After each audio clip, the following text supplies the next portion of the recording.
This might be a little tricky and may take a while. For those who are looking for smoking guns regarding Matthew Franklin Whittier's real authorship of certain famous classics, this might not be the one for you. But what I'd like to do is to go into Matthew's series that he wrote in late 1846 and early 1847, which he signed Dickens Jr. Now, Mathew would put Jr. I don't know if this was customary for the times or if it was just Mathew's own personal convention. But if he admired some historical figure or even some contemporary person like Charles Dickens, he would designate himself as that person's son, like spiritual son or artistic son, and say Junior. So here he's signing as Dickens Jr. And I have to give the history of when he did this, so it'll make a little more sense, and then we'll get into the different installments of this series. And how deeply I'm going to go depends on what I feel like doing, but there's a lot in here. The gist of this is that Mathew, in a very real sense, was the real Dickens. He was first. He was writing fiction before Dickens was publishing fiction. He was writing social reform literature and social conscience literature before Charles Dickens was. He didn't plagiarize, whereas Charles Dickens did. So all of this is Mathew's own material. He was original. And I think he was a better writer, although he wasn't a sensationalist. He was a real moral Victorian, as opposed to a sensationalist with the trimmings and trappings of Victorian morality. Okay, but we won't go any further into that right now. But the personal history of this, however unbelievable this sounds, this is what I've discovered. Mathew was writing as his long accustomed secret signature, the star, which he started using in 1830 and continued to use throughout his 50-year career until 1873 is the last one that I found. He was writing as the star in the New York Tribune from the fall of 1844 until mid-1846. That entire body of work has been mistakenly attributed to Margaret Fuller and was falsely claimed by Margaret Fuller. Apparently, it started out primarily as a rumor because she was the literary editor of the paper, and people wanted to know who was writing as the star because it was extremely good. This was the typical way that Mathew's work got claimed for other people, is that it was so good that people clamored to know whose it was, and they started guessing. Somebody, actually, I think it was like a pro-capital punishment people, started suggesting that it was, disparagingly suggesting that it was the female literary editor of the paper, see? And then Mathew wrote back in response and kind of hemmed and hawed and gave posterity his typical coded reference that it was actually not Margaret Fuller.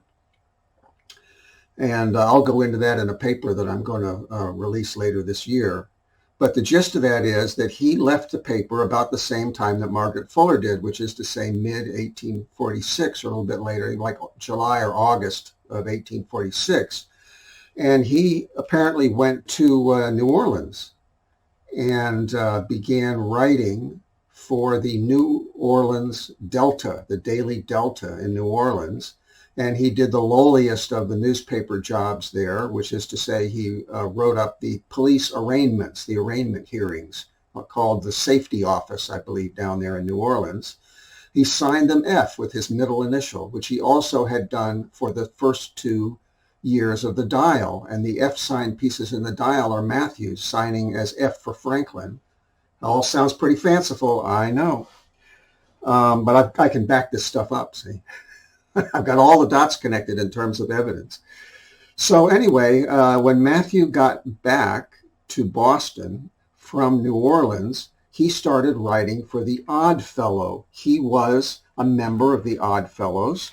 And let's see, hold on just a second. I'll go get you something here.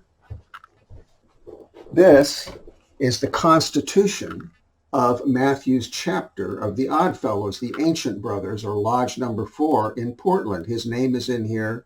It also indicates the date. He was one of the founding members, although he wasn't an officer at that time.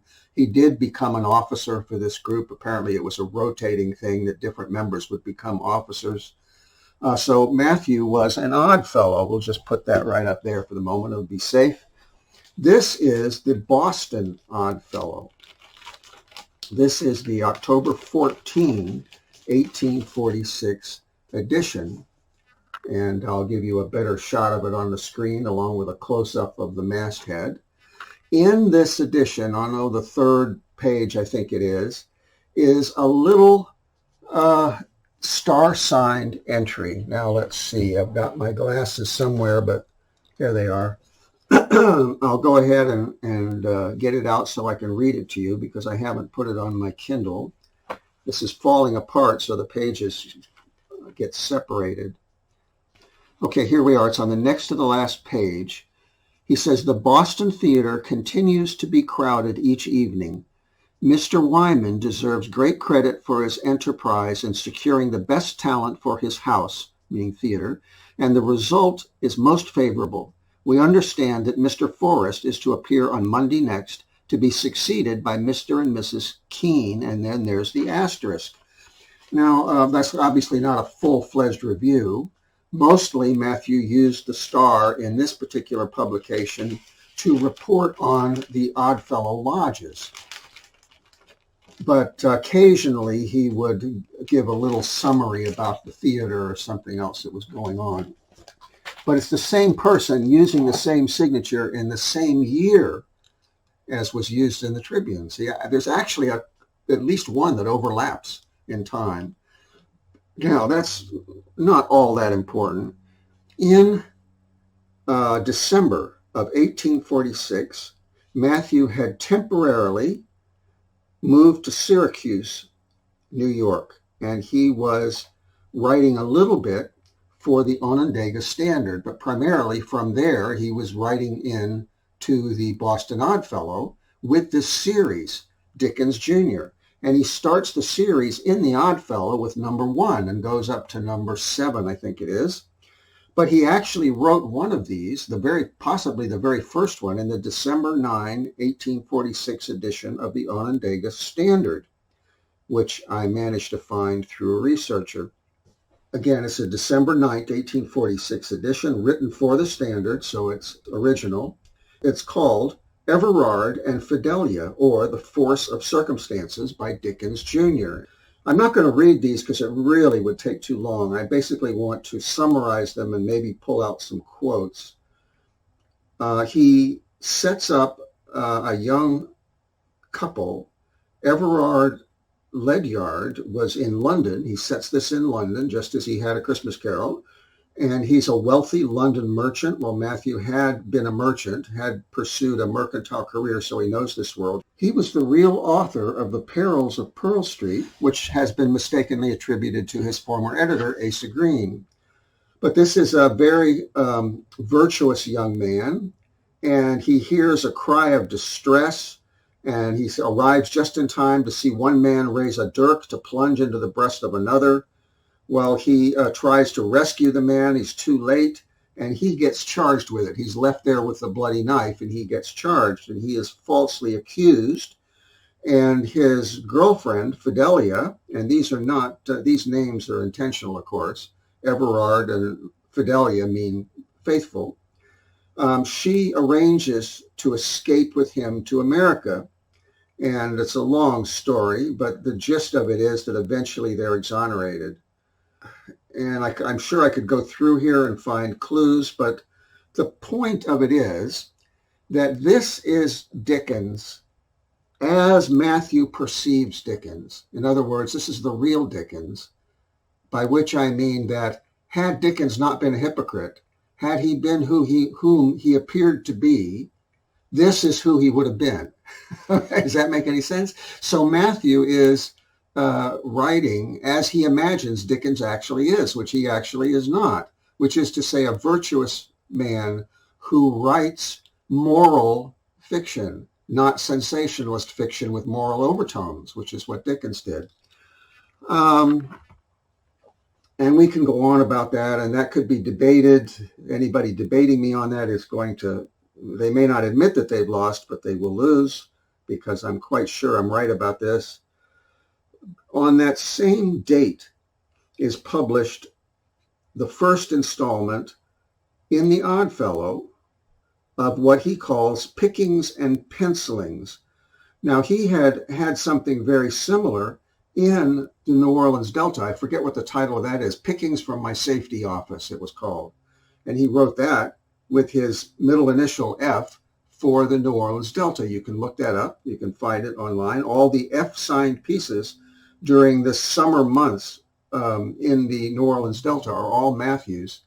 And as he had done in 1835 for the New York Transcript, once again, he makes of this lowliest of a newspaper's positions, he makes of it real literature and social reform literature.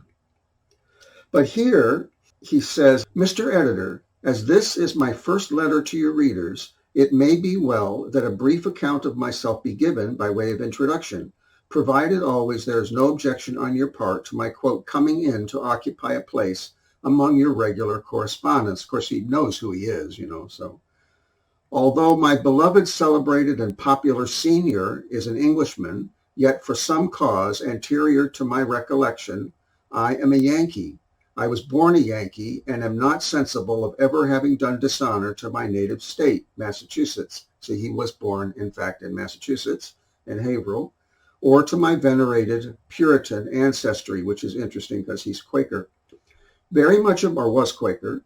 Very much of my life for 20 years past has been spent in traveling. Well, this is 1846, and he wouldn't yet travel as a postal inspector for another 3 years, but he has traveled a great deal. He ran away from home at age 12.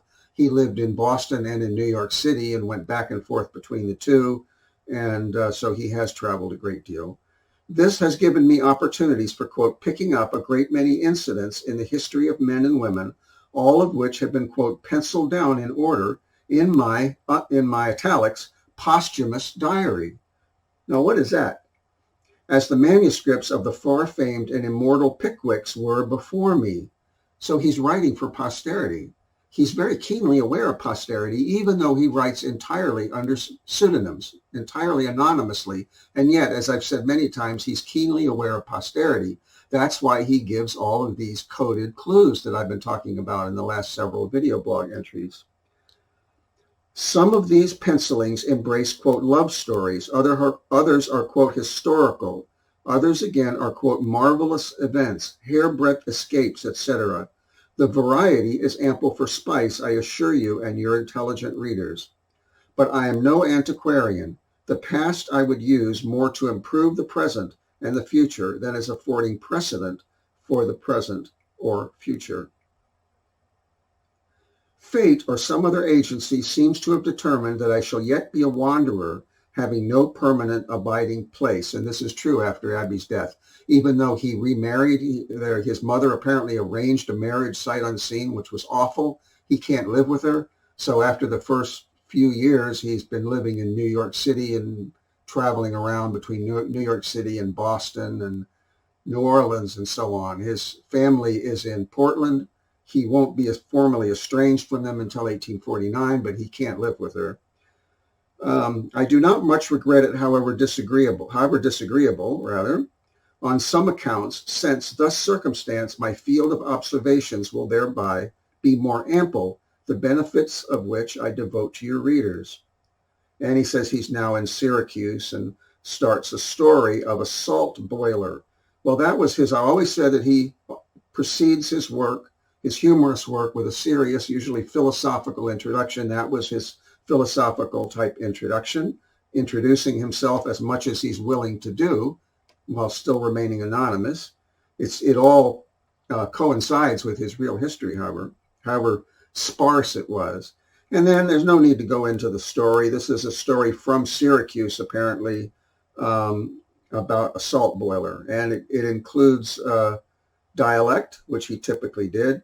No, you needn't another. It ain't heavy. I can fetch it like nothing, said the man at the same time. This is about somebody who lost his baggage, and it's kind of a silly, ironic story, I think. There may be more to it, but we just don't have time to go into all of this. He signs this Syracuse, November 1846. So he apparently is in Syracuse as of November sometime. So that's December 9th. Both of these were December 9. So this is Pickings and Pencilings number 2, December 30, 1846, written for the Oddfellow, in the Oddfellow, written from Syracuse. And he says, a glance at history and tradition, an ancient old fellow and his lodge, what he did for his fellow beings before he died. And then he's talking about one in Onondaga County, in Syracuse. And let's see. This is a story of an Indian chief, an aged Indian chief, who in Matthew's estimation was morally an odd fellow, kind of an honorary odd fellow. And he talks about the morality of this man and his works and his philosophy. And he also talks about what he says about the white man. He says, white brothers, you say me good man, Christian man, you say this because me act what me say. Me wish Indian could say as much praise of white people, but can't do that. When you tell me you do so, you do not so. When you hire land, you pay little wheat, little corn, and poor backer. When you talk, we have look other way to find what you mean to do. Now, if you think me do that, you look wrong. You see somebody else. Me don't know that religion at all. The Great Spirit no show me that. So Matthew is talking about the inherent spirituality of this old Indian chief there in Onondaga. That was written December 1846. This is Pickings and Pencilings number 4, An Oddfellow's Story of Signs. And of course, he starts out with like physical signs, and then he says, but that's not the kind I mean. He gives examples of a couple humorous ones, which I won't repeat here. What he means is, the question is sometimes asked, how do Oddfellows manage to keep out from their lodges those who propose to join them from sinister motives, though professing friendship? In other words, hypocrites. Matthew is in the Oddfellows because they screen people for morality, essentially. But it doesn't work because this is 1846. In 2 more years, I know that Francis Alexander Durivage was a member of the Oddfellows. I'm pretty sure that George Pickering Burnham also was a member of the Oddfellows. That may be how they met. I don't know. Although I think Matthew ghost wrote for Durivage before. I'm pretty sure they both were members of the Oddfellows, though. They scammed Matthew 2 years later. Now, I've been looking online. There's people that have YouTube channels where they scam the scammers. Apparently, scamming is a serious, serious problem, and especially for retired people who are getting a little bit spacey, and don't understand computers that well and are gullible. These people are taking their entire life savings.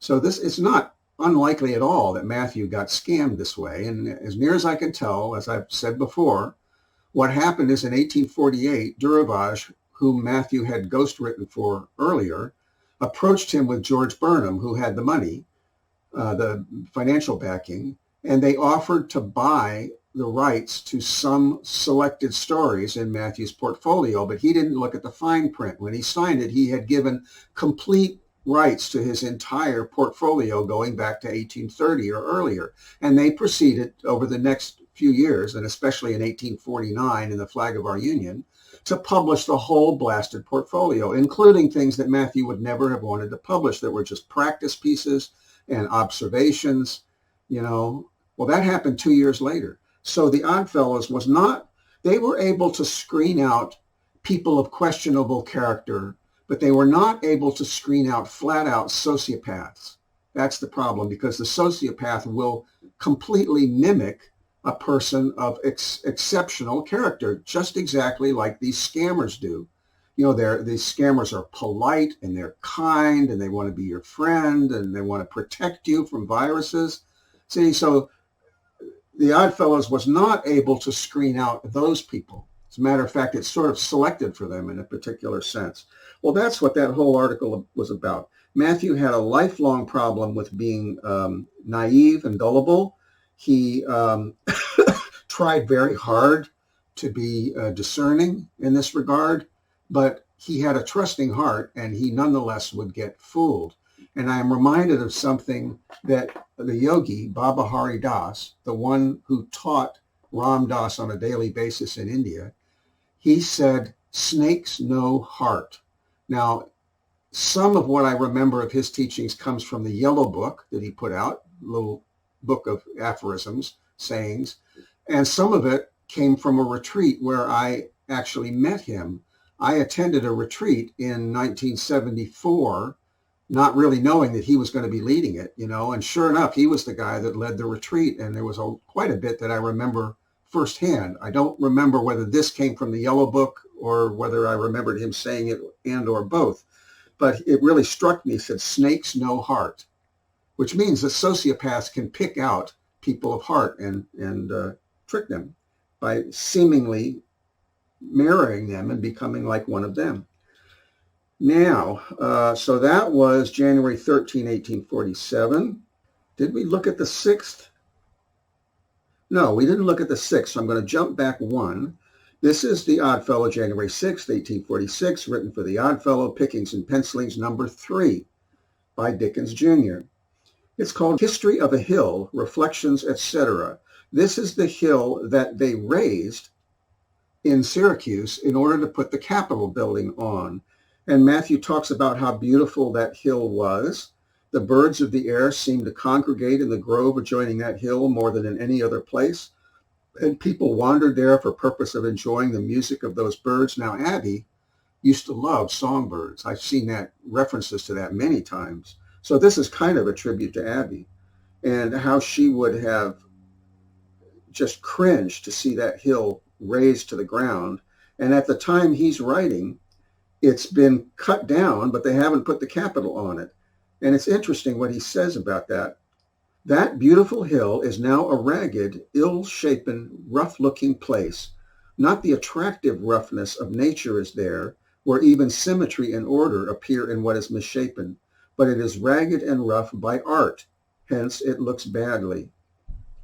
Art can do a great deal in works of beauty. She can polish, paint, form, and construct.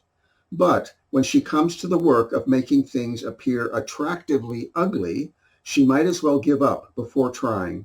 It is out of the question. That must be left to other powers. And then he returns to the hill and so forth and so on about the, there's a lot of philosophy in here. It says, man is not always to be a sordid, selfish animal entirely. The spirit and power of truth and love, disconnected from partial systems, bigoted dogmas, and exactions, are at work for man's redemption and advancement here. That New Jerusalem, which was seen to come down from God out of heaven for the exercise and perfectibility of an interior man, will not long remain as in a figure, like a lone woman in a wilderness, but be a mountain of holy light, love, and truth in the midst of the people, to which all who love good and will pursue it shall assimilate, and where all kindred hearts shall affiliate, and fields of benevolence and charity, deep and broad as the soul's desires, shall be open forever. That's how he closes that article.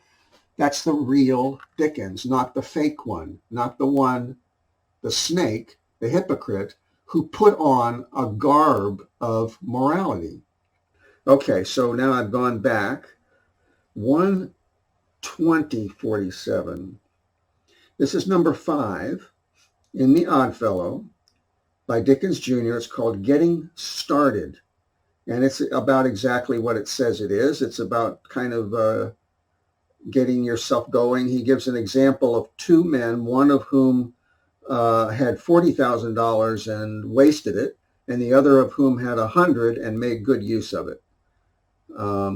One was the son of a New England farmer, the other of a Southern speculator. So it's pretty obvious which is which. Says today, after 15 years, the New Englander is worth $25,000, which is a lot of money in that day, and his Southern friend is not worth $1. So there's more in here, but basically it's pretty straightforward morality there, and business ethics basically. Okay, let's see. This is number 6, February 3, 1847.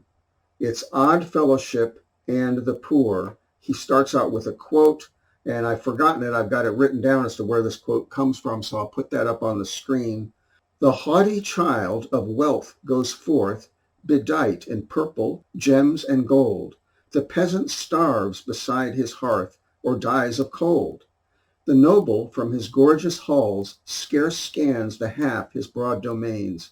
Want from unnumbered hovels calls, and calls in vain. Now, this is not Mathew's poetry, of course.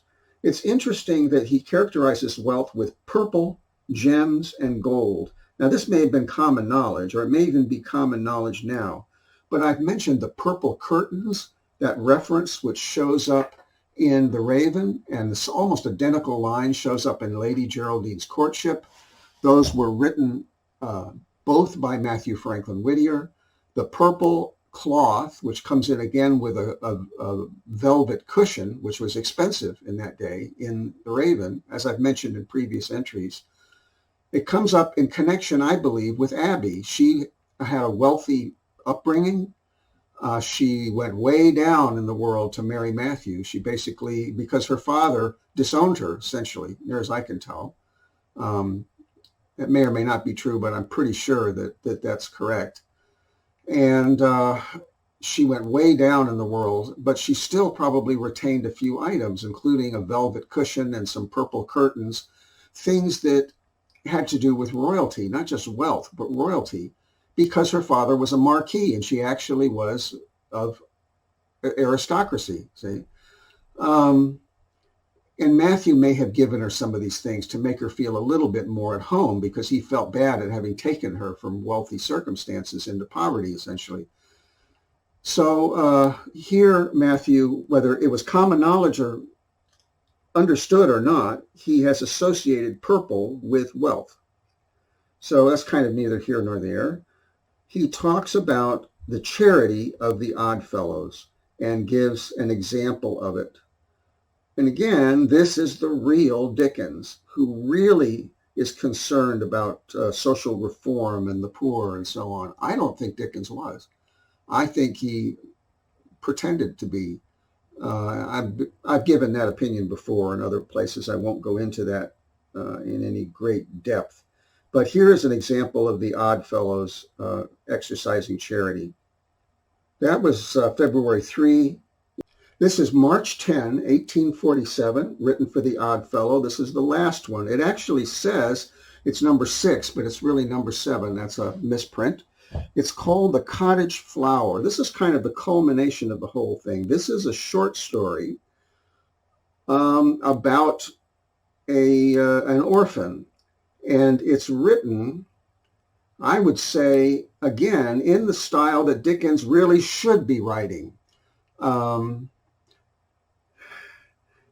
And by that, I mean, you know, when Dickens sounds like this, he's plagiarized it. This isn't really Dickens when he, you know, talks about charity and when he sounds moral and when he sounds Victorian and so on. This is him plagiarizing and jazzing up somebody else's work. But here, this is really Mathew. And I think I've read this before. I'm really tempted to read the whole thing. And you can use the little cursor to move over if you want to. I have some time. What I'm going to do is open my window because it's getting kind of hot in here.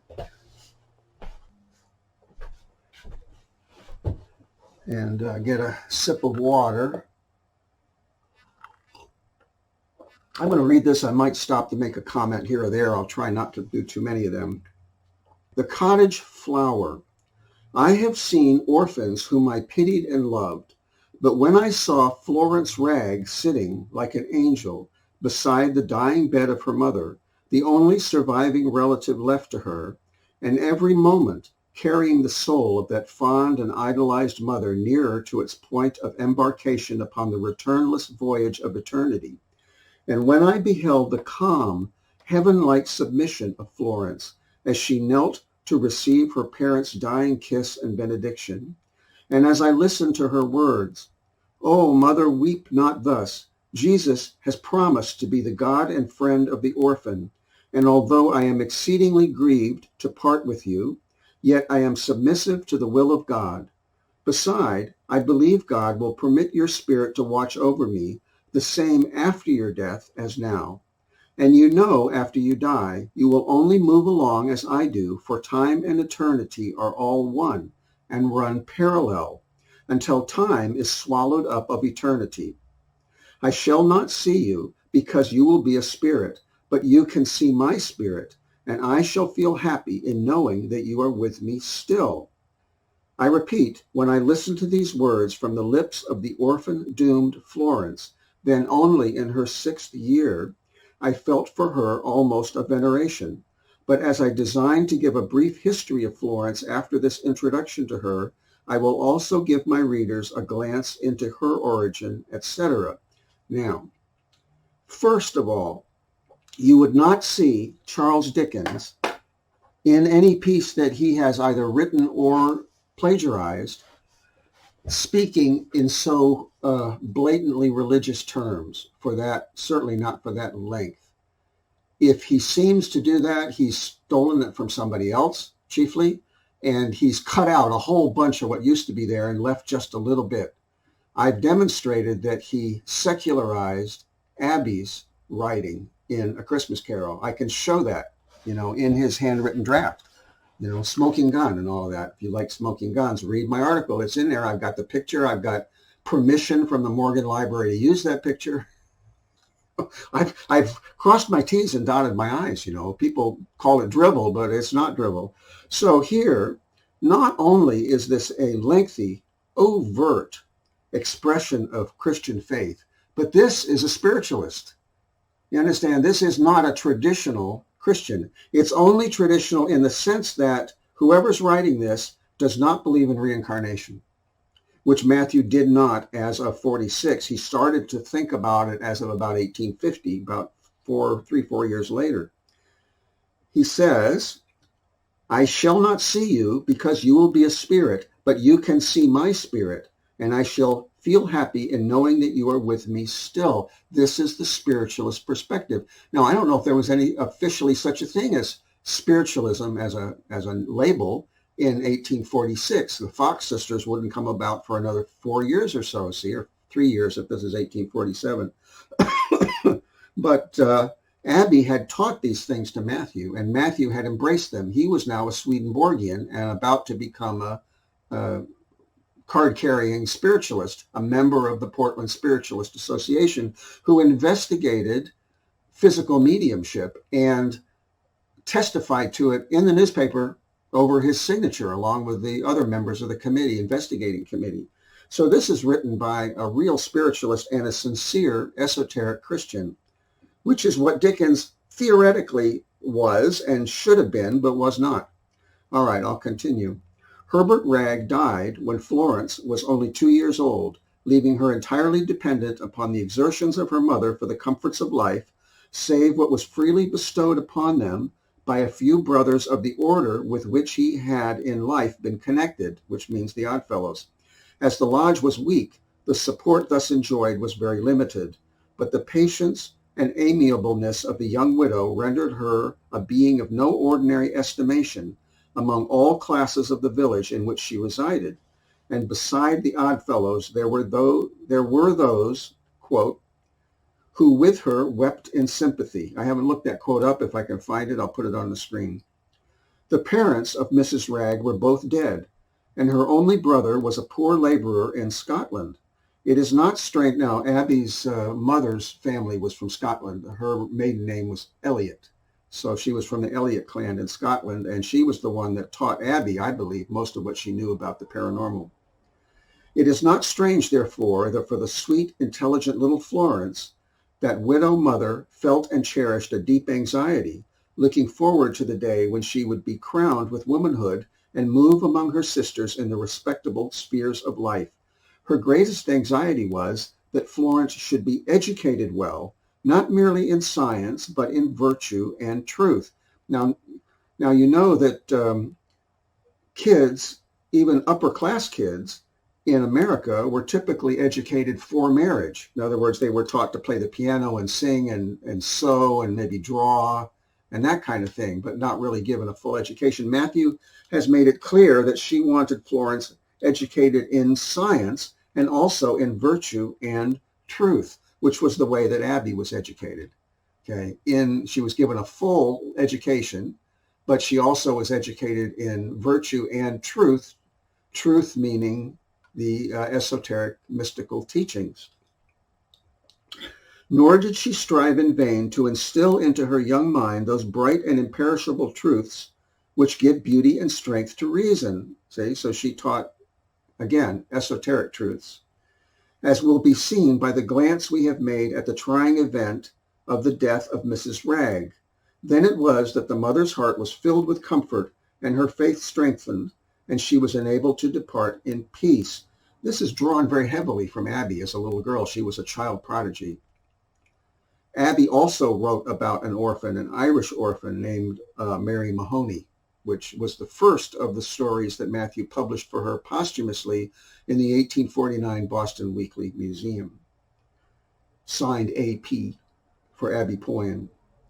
A few hours, and Florence sat beside a cold, inanimate body of clay. Ah, what an hour for a young and delicate flower like her! Plucked was the parent stalk, just as the blossom was unfolding its beautiful leaves, leaving it to fade and die, unless by some means transplanted in a congenial soil and nurtured by a friendly hand. Thanks to a kind providence, that hand was provided in the lodge of which the father of the orphan was once a member, and by its beneficent provisions the lone flower was placed in a position where the cultivation adapted to her nature was provided. That heaven-blessed institution secured to her an education fitting her for a life of usefulness and virtuous enjoyment, in every respect answerable to the most earnest wishes of her angelic mother, so that when she had attained the age of 18 years, her personal attainments would have rendered her an object of more than common attraction to all, and a prize to the heart of any young man seeking a companion in life's pilgrimage, for herself alone, rarely to be found. For herself alone means somebody who loved her for herself. But for her being an orphan, many of her ardent admirers would have offered themselves. See, these stupid idiots didn't want to marry her because she was an orphan. But the fair hand and rich heart of Florence were designed in, quote, heaven's decrees for an orphan like herself. Such an one appeared in the person of a young member of the order of the name of Field. He was a mechanic whose only inheritance was himself, meaning a tradesman. He had by industry acquired a few $100s since he graduated from the workbench, and with that he offered himself to Florence, assuring her their only reliance for the temporal blessings of life must be the fruits of their united industry and frugality. Florence did not hesitate nor faint upon hearing the professions of Field. She believed he loved and would make her a good husband, and gave herself to him with great pleasure. Now, Abby wrote a story called Mary of the Valley, in which she basically echoes those same sentiments, looking forward to marrying Mathew when she grew up. So he's kind of hearkening back to her stories. Little was said about the event which made Florence the wife of the worthy, intelligent, and happy Field, yet a pair of more deserving persons could not have been found, nor a happier. They were poor. Life with its cares and trials was before them, but they looked forward to the joys and sorrows, resolved to share all mutually. If they prospered, well; if not, the clouds of adversity would be lighted up by mutual smiles, and her bitter waters made sweet by mutual love. This is Mathew's real idealism. 5 years have passed away, and years of almost unmixed sweetness they have been to Field and his wife. Their efforts at accumulation have been favored. Health has bloomed upon their countenances. A bright little boy of 2 years plays before them, and life pours her abundant joys into their cup. Field is a useful and honored officer of his lodge, and Florence is an active daughter of temperance, each striving to do good and to bless mankind. Of course they are loved, respected, happy. This is autobiographical because both Mathew and Abby were social reformers and very much concerned about bettering mankind with a religious, spiritual background. Both of them were esoteric Christians. Mathew later embraced temperance. I don't know that he had when he was married to Abby. It is sad to be left alone in the world, yet faith will permit such to look up with confident assurance that there is one who will be unto the orphan even more than parents are all earthly relatives. There is a Father in heaven whose tender regard ceases not when death removes the earthly parent to the tomb. If you're not a spiritual person, this is probably sickening you and you're getting really tired of it, and we'll click out and we'll leave us who have faith in God to continue. There is a Father in heaven whose tender regard ceases not when death removes the earthly parent to the tomb. His promises afford a sure guarantee to all who confide in him for all needful things. But, as in the present instance, God uses means adapted to the ends of his gracious purposes. Through the agency of one of the most excellent institutions in the world, the prayers of the dying widow were answered, and the life of the lone one rendered an honor to her sex and a blessing to the world. Long may that institution live and prosper. That's the end of our series of Dickens Jr. in a tribute to the Oddfellows. I don't know that I need to say any more about this. It's 46 minutes. I got to get ready to go pick up my groceries. I think I've made all the points I would really want to make. I've got a whole bunch of editing to do because I've got photographs of these various things to put up on the screen for you, so you're not just watching me read. That, of course, is not the only time that Mathew wrote in that vein. He always wrote in that vein, essentially. Now, at times he indulged in blistering satire when he was attacking hypocrites. Jesus also attacked hypocrites with satire when he talked about the Pharisees being like sepulchres with, beautiful on the outside and rotted bones on the inside. That's satire against hypocrites. So in my opinion, that's when satire can legitimately be used by spiritual persons. So again, Mathew was the real Dickens. He began writing and publishing fiction before Dickens did. We're talking 1825. He was a child prodigy. Dickens, I don't think, was. Mathew did not plagiarize. Dickens did. Mathew was not a sensationalist. Dickens was. Mathew was sincerely not only religious, but spiritual, had esoteric wisdom that Abby had taught him and that he picked up otherwise. He was a deep philosopher. Dickens was neither religious nor a deep philosopher. And Mathew was sincere in his efforts at social reform and in his deep compassion for the underprivileged and oppressed.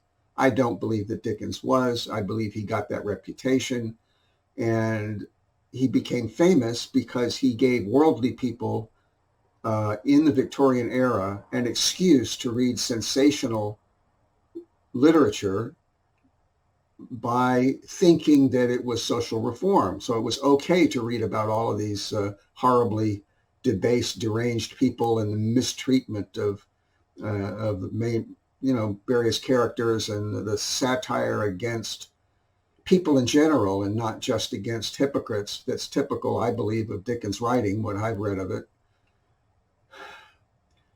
So in Dickens' writing, you have a very strange mixture. You have him, who is kind of a mean satirist without cause. You have somebody who likes to sensationalize about the lowest elements of society, the most debased and deranged elements of society, dressing it up as though it was reform literature. And then you have the plagiarist who steals the work, like the snake who knows heart, who steals the work of genuine reformers, genuinely spiritual people like Mathew and Abby, dumbs it down for popular consumption and jazzes it up with sensationalism. And the little bits of spirituality that are left are attributed to Dickens. So people assume that he actually was that person when he actually wasn't. So here, the son is the father to the man, so to speak. Dickens Jr. is really the real Dickens. I don't think Mathew meant this ironically. I think he was sincerely fooled by Dickens as of 1846 and 1847, which was not very many years after he had handed over his and Abby's manuscript to Dickens. I think it would have been more than he could bear to face the fact that he had handed her precious work over to this snake who had then secularized it and dumbed it down to make himself rich, and who would never his entire life ever admit that it wasn't actually his work. There we have it. I'm going to get ready to pick up my groceries, and I'll be curious to see how many people watch this, and in particular watch it to the end, because my suspicion is that what we have is 4 or 5 people who watch these as soon as they come out, and then another 10 people or so who watch them if it looks like there's any threat to their belief that Charles Dickens actually wrote A Christmas Carol. And that's what we have out of the entire world of millions and millions and millions and millions of people using the internet. That's what we have so far. I will see you next time.